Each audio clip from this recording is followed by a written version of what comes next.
আসসালামু আলাইকুম রহমতুল্লাহি ওয়া বারাকাতুহু।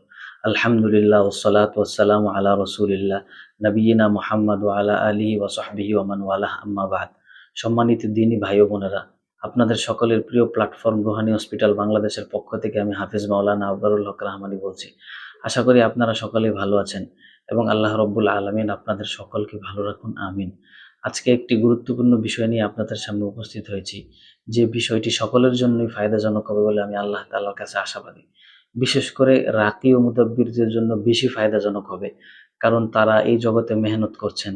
তাদের এই জগতে মেহনত করার জন্য, এই জগতে রুগী দেখার জন্য, এই জগৎ চালানোর জন্য আলাদা কিছু যোগ্যতা অথবা আলাদা কিছু মেহনত তাদের হয়ে থাকে, যা বাধ্যতামূলক। কিন্তু যদি আমরা এই আমলটাকে ব্যাপকভাবে রুগীদের জন্য করে দেই, তাহলে দেখা যায় অনেক ক্ষেত্রেই ক্ষতির আশঙ্কা থাকে। কিন্তু রাকি ও মুদাব্বিরদের সেই প্রোটেকশনের কারণে আমরা আল্লাহ তাআলার কাছে আশাবাদী যে এই আমল যদি তারা করেন তাহলে ইনশাআল্লাহ তাদের ক্ষতি হবে না। তো সেটা হচ্ছে, অনেক সময় আমরা দেখতে পারি যে রোগীর শরীরে জিন হাজির হওয়ার পর জিন বিভিন্ন ধরনের খারাপ আচরণ করতে থাকে, গালাগালি করতে থাকে, বিভিন্ন ধরনের হুমকি ধামকি দিতে থাকে।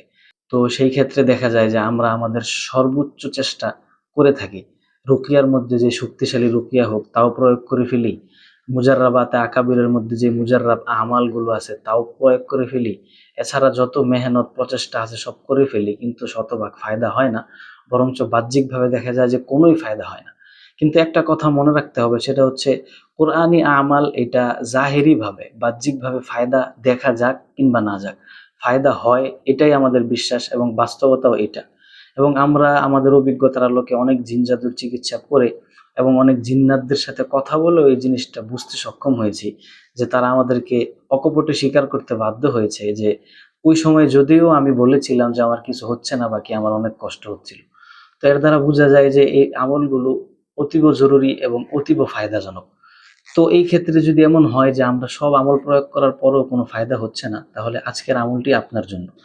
আমলটি করার নীতি হচ্ছে, ইসমে জাতের নকশা লিখতে হবে, অর্থাৎ আল্লাহ তাআলার যে জাতি নাম অর্থাৎ আল্লাহ, এটার যে আদাদি নকশা, এটার আদাদি নকশা নকশে মুসাল্লাস আতিশি লিখতে হবে, অর্থাৎ ৩ ঘর বিশিষ্ট আতিশি নকশা লিখতে হবে। ৩ ঘর বিশিষ্ট আতিশি নকশা লিখে এটার নিচে মাকসাদ লিখতে হবে। উদাহরণস্বরূপ মাসালতু মাসালান, अगर किसी मरीज का नाम है जैनब, माँ का नाम खादीजा, तो আপনি এভাবে লিখতে পারেন, जैनब बिन्त खादीजा के जिस्म में जो जिन्नात है वो जल जाए। मिसाल के तौर पर जैनब बिन्त खादीजा के जिस्म में जो जिन्नात है वो जल जाए।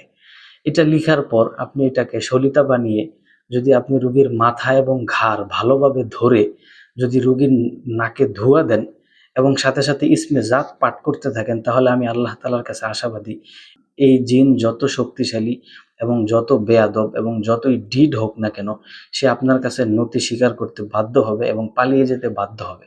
আর যদি পালিয়ে না যায়, তাহলে এখানেই সে আগুনে পুড়ে ছারখার হয়ে মরতে বাধ্য হবে ইনশাআল্লাহ। তো এই আমলটি রাকি ও মুদাব্বিরদের জন্য আপনারা বিশেষভাবে প্রয়োগ করবেন এবং আমাদের কমেন্ট বক্সে আমলের উপকারিতা এবং ফায়দা লিখে যাবেন ইনশাআল্লাহ তাআলা।